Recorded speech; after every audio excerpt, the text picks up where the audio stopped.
Isadora Driftwind gulped her first briny breath on 27 October 1998 in a snub-nosed fishing cabin stilted above the milky jade shallows of Nova Scotia's Bay of Fundy.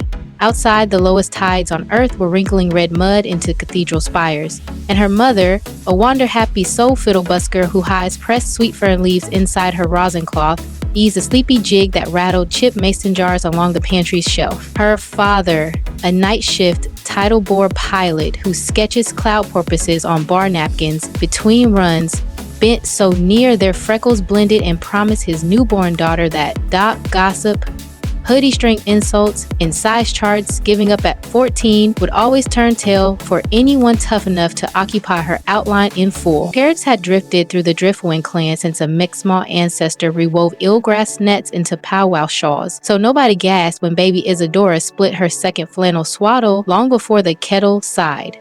Granny Imelda snipped squares off an old schooner pennant, patched the tear with 2 fishbone stitches, then chuckled that a palm of extra cotton costs pennies, while teaching a child to shrink might cost her whole horizon of dawns. Elementary hallways smelt of cedar shavings, molasses oat cakes leaking steam through the cafeteria door, and cold Atlantic wind sneaking through loose sash frames. Isadora already topped her class by half a head, eclipsing the overhead bulb whenever she plotted basking shark routes on the pull-down atlas. At recess, one sleek gray Tuesday, 2 boys hop-skipped circles around her chanting tug barge every slap, her rubber boots made on the chalked hopscotch grit. Dusk found her beachcombing along the weedy rack line, pocketing soda caps dulled pearl by surf.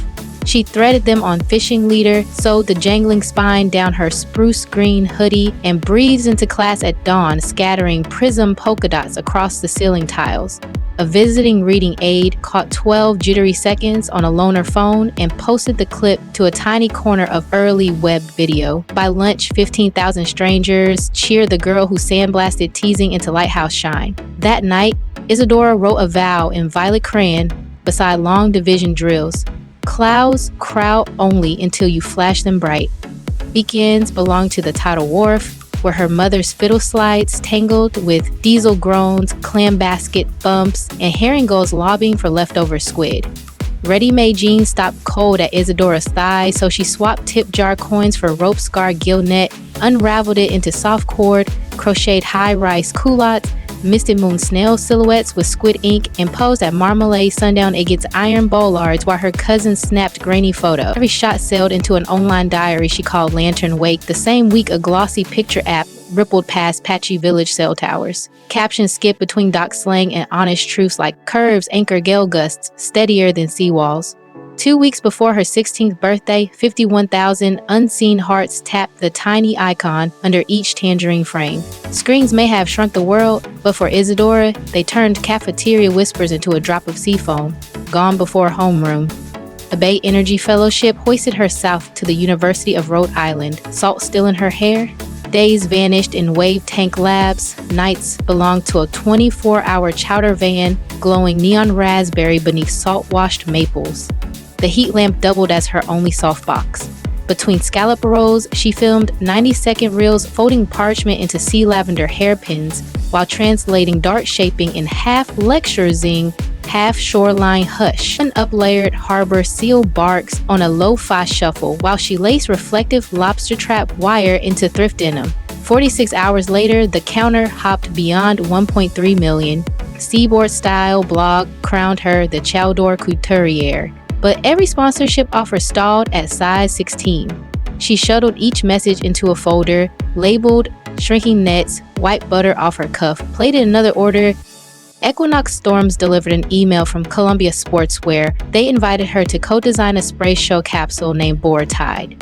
Isadora replied with 3 pure-strong terms: patterns must say, 60-inch hips, half the crew pool from community college sewing techs, and 10% of net profit pledged to marine heatwave research between Cape Cod and Cape Race. Columbia signed before dawn, pinked the last skylight. The shoot unfolded on a sandbar, where piping plover chicks dotted common trails toward silver surf. She coached paddleboarders of every circumference, while a drone scribbled lazy infinity loops overhead. When the lookbook launched, each extended size shell vanished in 41 hours across 30 nations. Lantern Wake skipped beyond 700,000 lantern icons, and her inbox burst like clapboard under nor'easter gusts. Powdered sugar still clung to her palms from an overnight cinnamon bun sprint when she balanced her phone atop a flour tub, ducked behind salt sacks, and live-streamed tear-brimmed thanks beneath buzzing fluorescence. Describe call one rose like fresh tide right now. If the rhythm of this journey already flickers behind your ribs, tap the button, let it gray itself, and guarantee next week's voyage pops on your screen before algorithm drift can turn. Down in the description, you'll spot a private compass link, a science-sharpened path to authentic attraction that many swear flips everyday chat into magnetic spark. Take a peek when curiosity nudges. The spotlight shimmers soon, lured, rumor kitty wakes. Some vloggers swore she cinched iron plates around her waist beneath board-tight jackets. At first light, she paddled a cedar board past kelp ribbons, planted bare feet in cotton shorts and sports bra, traced each silver stretch mark with crushed foxglove dust, then fired a fiddle reel so raw cormorants wheeled silent overhead. 10 million viewers reposted the proof, brushing violet specks over their own curves until gossip went under like a cracked dory. Title card earnings braided with capsule royalties and whipping to Driftwind butter, a jar of spruce tip cream, candied lemon oil, and mica sparks that bloom pearl in any flash. 19,010s cooled on her father's chart table, lids tied with twisted long line, tag stamp moisturizer horizon.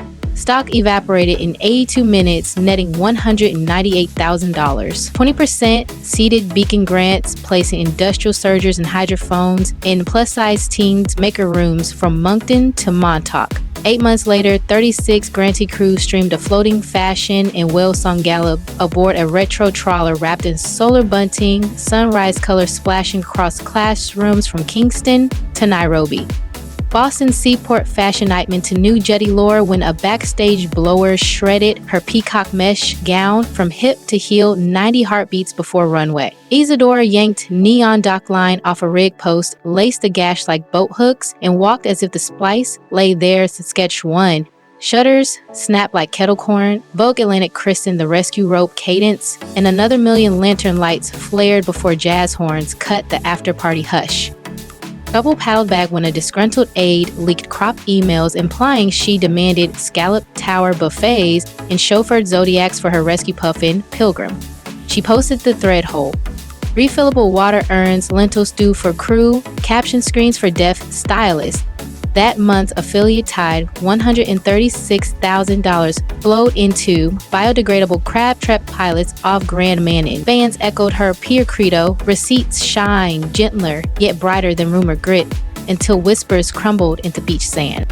By midsummer, her numbers glowed teal, 6.9 million Instagram companions, 3.4 million real voyagers, 2 million dedicated channel souls, engaging cruising at 9%, tilting brand spreadsheets off kilter. Cartier asked her to helm Topaz Surge inside Petit Manon's Century lens. She accepted once Cartier funded therapy stipends for lighthouse families facing storm season alone.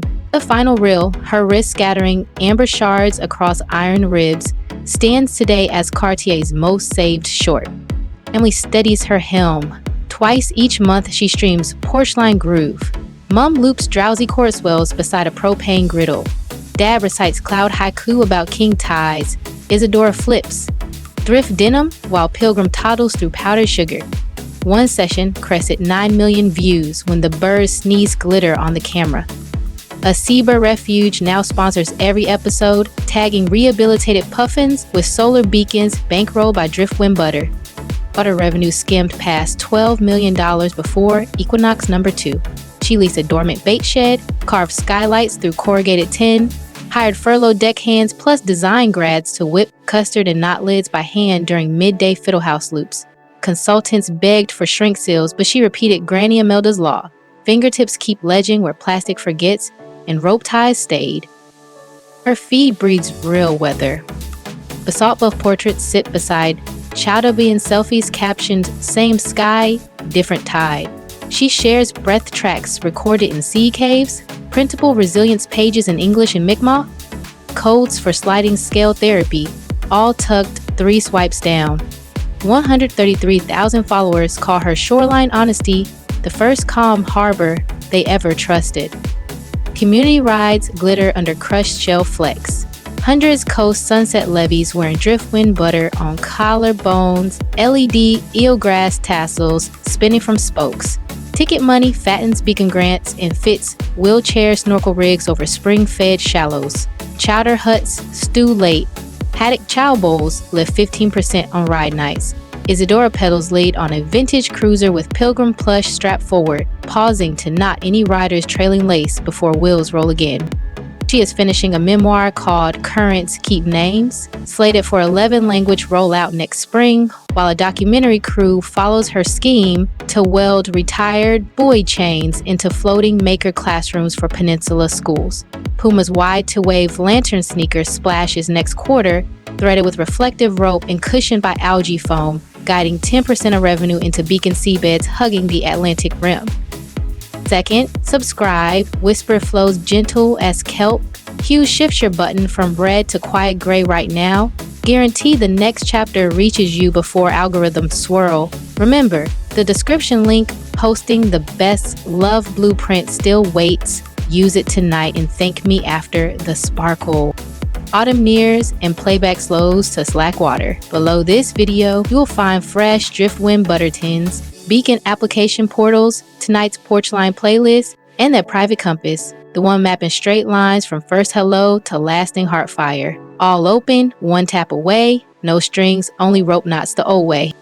If the soda cap spine shimmer, rope lace gown rescue, or pilgrim glitter sneeze coax even the tiniest grin, tap the like wave, toss your loudest ripple in the comments. Share this crossing with a friend whose sails hang limp on windless seas. Every curve shifts ocean currents, every scar refracts lighthouse beams, and the whole coast bows whenever a soul plants two certain boots on the pier and greets tomorrow eyes wide. Last, breeze rolling under evening goals. Subscribe right now, claim your rel, follow that love link in the description, and meet me on the next rising tide when another story gleams beyond the breakers and courage quietly says your name.